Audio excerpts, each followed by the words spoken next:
다들 16일에 개봉한 명탐정 코난 극장판 청원의 잔상을 보고 오셨습니까? 아마 지금쯤이면 코난을 좋아하시는 분들도 봤을 거고 코난 극장판만 챙겨보는 분들도 많이들 봤을 것 같다는 생각이 드네요. 근데 혹시 극장판 보면서 좀 이해가 안 되는 장면이라던가 쟤가 누구야? 라는 생각이라던가 혹은 저건 언제적 장면이지? 하는 장면들이 없었나요? 저야 뭐 코난으로 먹고 사는 사람이니까 다 아는 장면들이긴 했지만 보면서 모를 수도 있을 만한 장면들이 몇몇 있더라고요. 그래서 오늘은 청원의 잔상을 보면서 여러분들이 몰랐을 만한 인물 및 정보들을 알려드려 보겠습니다. 당연하겠지만 이 영상에 극장판에 스포일러가 포함되어 있습니다. 스포가 포함되어 있는 영상을 클릭해놓고 아 왜 스포일러 하는데? 라고 화를 내는 오랑우탄 친구들이 부디 없길 바라겠습니다.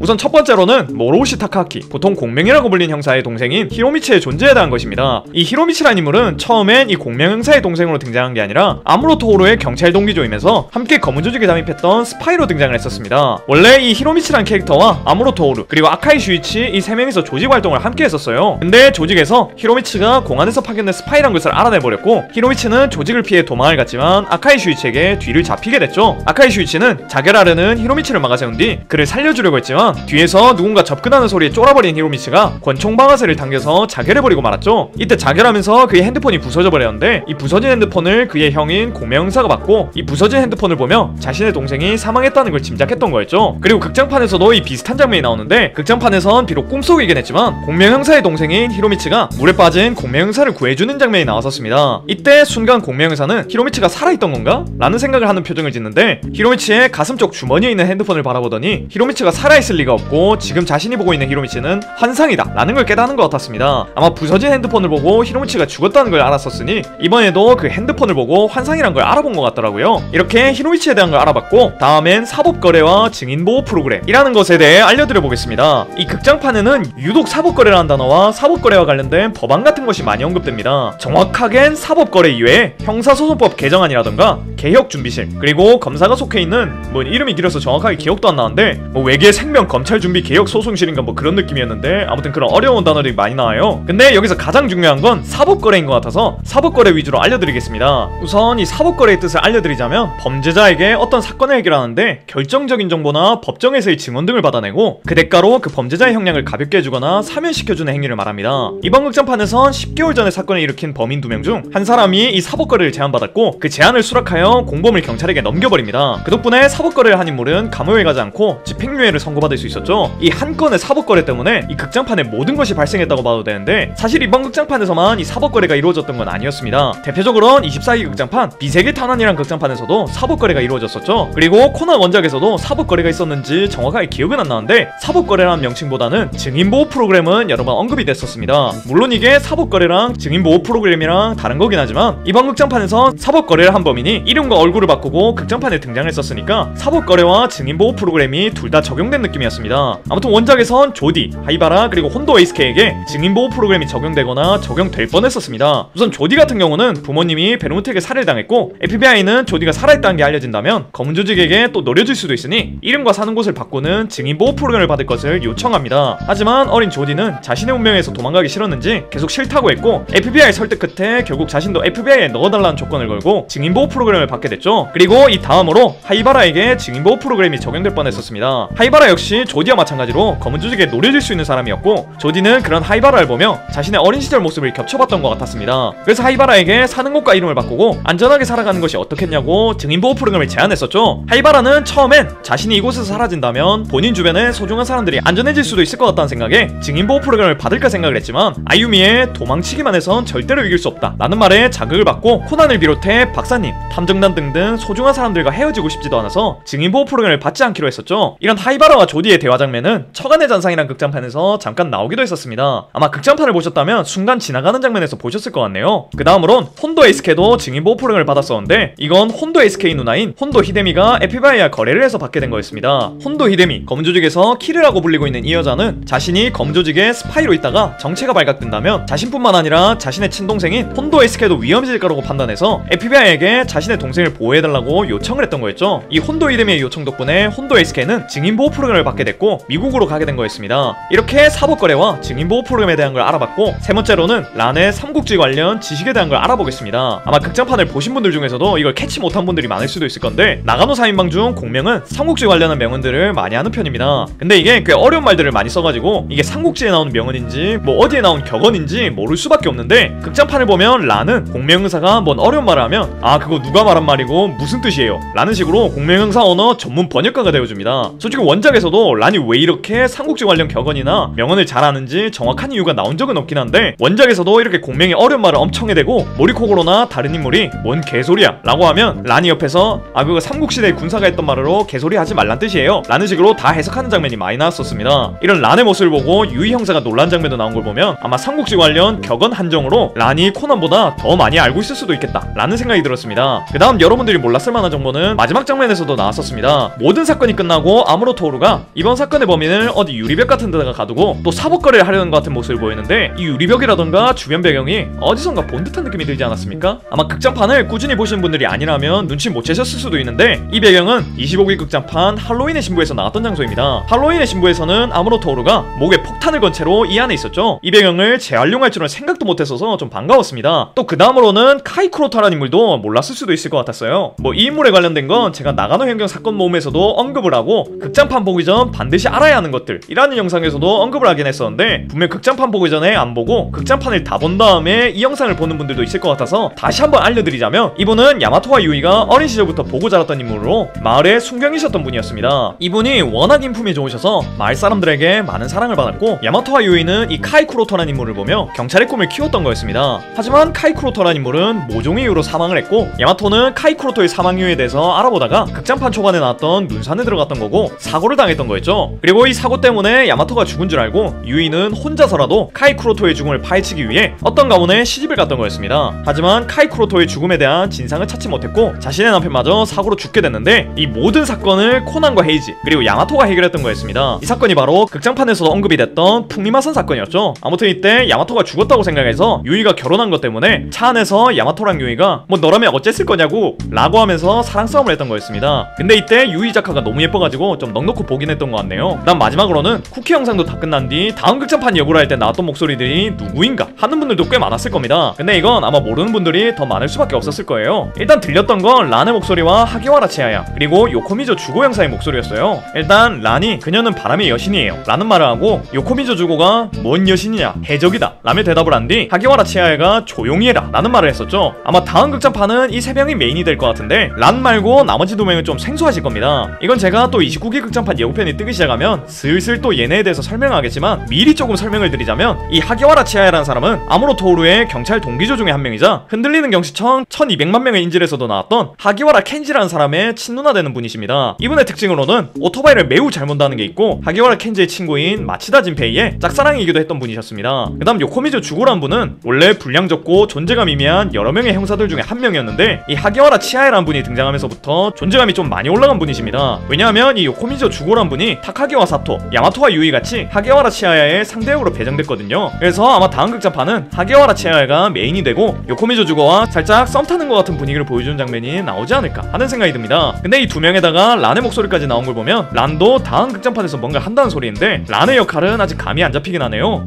오늘 이렇게 처간의 잔상이란 극장판을 보고 여러분들이 몰랐을 만한 정보들을 알아봤습니다. 이게 저는 코난을 하도 많이 봐가지고 이해 안 되는 부분이 없었는데 코난을 잘 안 보는 사람의 시선에선 어떤 부분이 이해가 안 될지 감이 안 잡혀서 뭔가를 빼버렸으면 어쩌지? 하는 생각을 많이 했던 것 같습니다. 만약 이 영상에서 나온 거 말고도 모르는 게 있었다면 댓글 남겨주시면 제가 알려드리겠습니다. 오늘도 영상 봐주셔서 너무 고맙고 전 더 재밌는 영상으로 돌아오겠습니다. 그럼 다음 시간에 만나요.